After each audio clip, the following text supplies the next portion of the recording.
Greetings to all of humanity. It's really a joy. It's my pleasure. It's always my honor to be greeting you and bringing this message of emancipation to you, whereby I'm pointing you to look no other place but to look inwardly to discover that your real identity is your divinity. Thus, the reason why I want to speak to you today concerning I and my Father are one. And I want to discuss with you this oneness and how to tap into this oneness and prove the truth of this oneness for yourself. Also, you would discover that you are the living book reading the written book. Now, what I want to speak to you about is taken from 10 and around verses 30. But I would encourage you to read St. John chapter 10 and learn to understand it psychologically.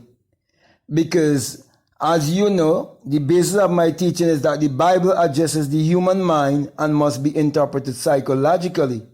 That the Bible is not literal, neither is it secular history. And that the Bible was written symbolically. Also, the Bible have no reference to anyone who existed thousands of years ago or to any actual event that would have taken place on earth thousands of years ago. From the beginning to the ending of the Bible, it's all a great psychological drama. It all have to do with the human psyche.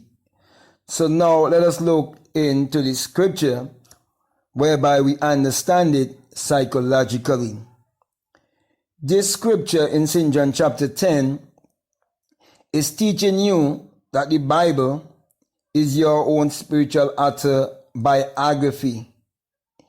And so it is telling you that when you come to that higher place of consciousness, whereby you come to realize your true identity, that when you tell your story, those who are of a religious mentality, they would speak against you. So it is said that they would take up stone to stone you. But the stone that they would take up to stone you is referring to the words that I would speak to you and the facts that they would want to use against you. Okay, so they'll be looking at the objective things all around to try to convince you, and they would speak against you and judge you and condemn you for blasphemy because you've come to discover your identity and you're willing to declare that I and my Father are one, because you realize that the I in man is God and that is man's imagination. For the eternal body of man is the imagination, and that is God himself. And there's no other God. There's no God outside of yourself. Also, when it says that I and my Father are one, you understanding the relationship of the inner man and the outer man. You understanding that everything you behold is an outer reflection from that which is within. It is you coming to understand that as above, so below, and as it is within, so is it without. It is you who declaring your sonship, your heirship, and your inheritance. It is you who understanding that everything in this world that was created or was made, it was first imagined, it was first a thought, it was first an idea in someone's mind. It is you who understanding also that it is your own thought that is creating your reality, and that you can create your reality consciously. And so when you come to your Christ consciousness and you begin to speak, there are many who would be of a different mindset, who would be offended by your words. But you are the one who would declare all of these things, and they would cry blasphemy, and they would say that you're crazy, and they would say to you that there are many good things that you would have done and many good things you would have said, but they would say to you that the only thing that they are against you about is when you declare yourself to be God in flesh, when you declare yourself to be one with God. And even though you take the very book that they are reading also, and you will show them where it is written in their own law, in their own Bible, where it is said that you are God, nevertheless you shall die like men.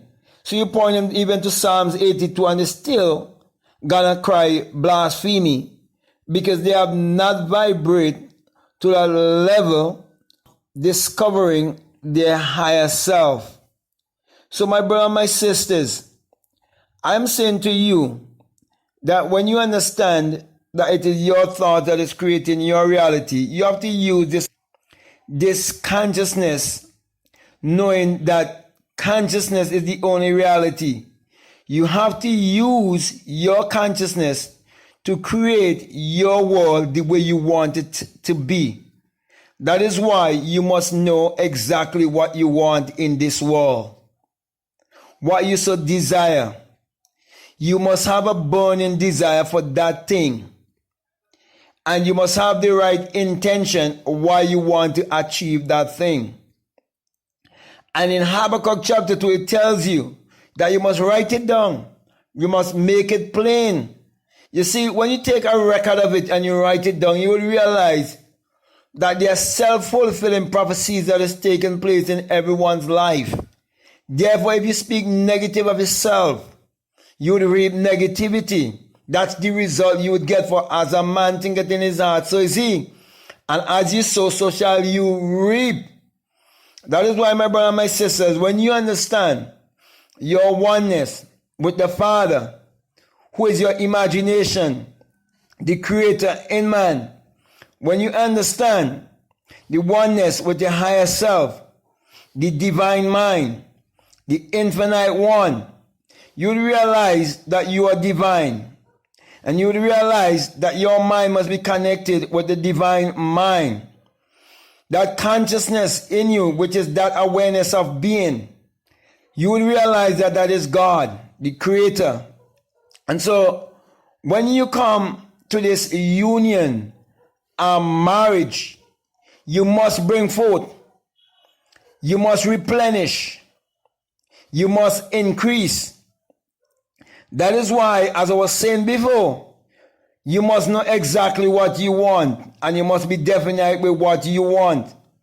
And according to Matthew 6:6, it tells you that you must go into the secret place where your Father dwells, in the secret place.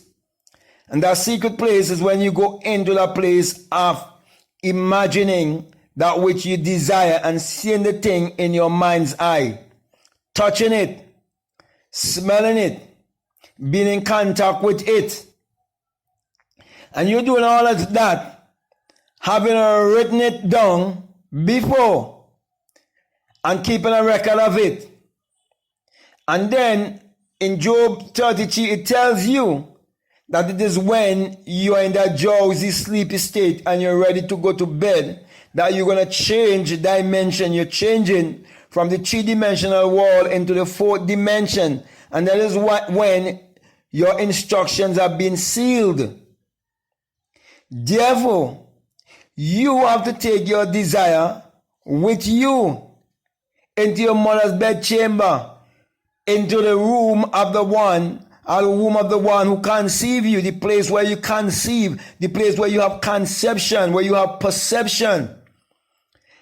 That is a secret in the Songs of Solomon also, in chapter 3, verses 1 to 4, I think. All these things are written in parables to teach you how to manifest your reality consciously. So when you realize that you and the Father are one, that your imagination is the Father, and whatever you imagine is what you will reap, and you realize that your wish is His command. When you put trust in yourself, which is a higher self, your imagination, as God, the Creator, when you put trust there and you go to bed consciously with your thought, your idea, your intention, and you hold that feeling of your wish fulfilled, and you go sleep with that wish, believing it, affirming it just before you go to bed, and fall asleep in that state, there's nothing and no one in this world can stop you from having your desire, because you have come here to discover how to create. You have come here to discover who is the creator. And it's only until you experience the creator that you can really speak as one who knows what he's speaking about. That is why in St. John chapter 3 he said, we know what we're speaking about. Rebuking the religious minds. And that is why when you get this truth, it is not your duty to try to go and change other people or to convince other people that it is their own thought that is creating their reality. It is not for you to try to go and change people by telling them that there's no devil and that the devil is a negative self. They wouldn't believe you. So I've come to a place where I realize that results don't tell lies. So you get the results in your life and you live the life. Because it's very hard to convince people, and then you'll be wasting all of your energy at throwing your pearl to the swine. And when you do that, these are the same people who are going to come and look at your life and see that your life is not productive and see that things not happening in your life. And the other people who see things are happening in their life, they would believe them. Whatever they say, they will be willing to walk with them. They will be willing to be the tail and let those other people be the head. They will be willing to be the borrower and not the lender. Because we are living in a world whereby even the Bible tells you that money answereth all things. So my brother, my sisters, use this power to achieve your every desire. That's what I'm saying to you. Don't just declare that I and the Father are one. Prove that you and the Father are one. Because faith without works is dead. You can show your faith by your works. I'm saying to you, if this is the first time that you listen to a message like this, or if you've been listening to messages like this and you believe that you are now more aware and more enlightened about the world and the game of life and how to play the game, and you want to be able to play the game instead of being played, take my words. When I come to this consciousness, I was focusing and trying my best to convince people and try to help them. But I'm saying to you, if they're not ready for this kind of help, you're wasting your time. Leave the righteous alone. Focus on yourself. There's no one to change but self. And when you start to prove for yourself that imagination creates reality, and that consciousness is the only reality there is, your sense of being and knowing who you are. When you use that power and you know that you can create, when you achieve something in your life and no one can convince you that you didn't create it because you write it down, and you can go back and you can see when you had to write down those goals and those dreams according to Habakkuk chapter 2. And when you go to bed, according to Psalms 4:4, as in chapter 4 and verse 4, where it says that you must commune with your own heart upon your bed and be still. Go into that place of silence, quietness. How do you listen to God? Through silence. Silence and listen is the same word. That's how you listen to God, because God is within. So you go within. You practice meditation, because true prayer is having a desire and going into meditation. Let your requests be made known. You call forth those things that be not as though they are. Faith is the substance of things hoped for, the evidence of things not seen. You cannot see your imagination, but you go into your imagination and see things through your mind's eye, and then the world becomes flesh. It becomes a solid objective fact, becomes matter. Okay, so from thought to matter, and you handle him, which means you contact that which you once desire, and it was just a thought. Now 25 cents, you can now touch it, taste it, smell it, you can do all of that. So my brother and my sisters, this power is in everyone, but is not everyone is ready to activate this power of the Father and to declare that I and the Father are one.